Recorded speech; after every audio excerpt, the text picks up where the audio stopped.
बिस्मिल्लाहिर्रहमानिर्रहीम خوږو کتونکو السلام علیکم. اقبال محسن یما. ډیر ملګری وایي چې مونږه د موبایل د اشتهاراتو نه یعنی د ایډز نه ډیر زیات تنگ راغلیو. نو دغه ایډز د بندولو یو اسانه طریقه تاسو ته خایم. اول به مونږه داسې وکړو چې مونږ به د موبایل سیټینګ ته لاړ شو. زما په موبایل کې د موبایل د سیټینګ اپشن یعنی آیکون چې دی هغه بره پر رائټ طرف باندې ښکاري. زه دغه سیټینګ اپشن چې دی دغه آیکون چې دی هغه کلیک کوم.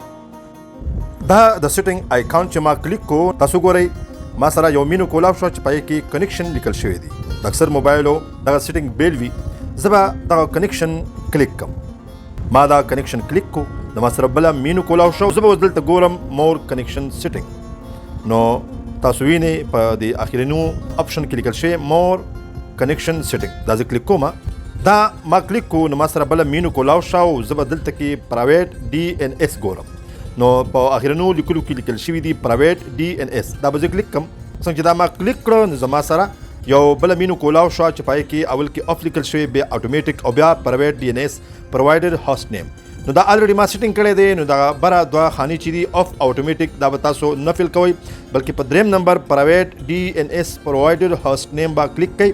نو لاندې به یو مینو کولاو شي دا به بلینک وي چونکې دا ما فل کړی ده. نو بلینک کې به تاسو ولیکئ همدغه لفظونه کوم چې ښکاري په کیپیټل انداز کې ډي ان اس بیا به سمال ولیکئ @god.com. بس چې دا تاسو ولیکئ سپیلنګ خیال به وساتئ او ځان سره نوٹ کئ. بیا به په آخر کې سیو کلیک کئ. نو بس تاسو د موبایل نه به اشتهارات او ایډز بالکل ختم شي. په آخر کې ماته دعا وکئ. ستاسو ورور اقبال محسن. خوشحاله اوسئ. الله پاک پامان.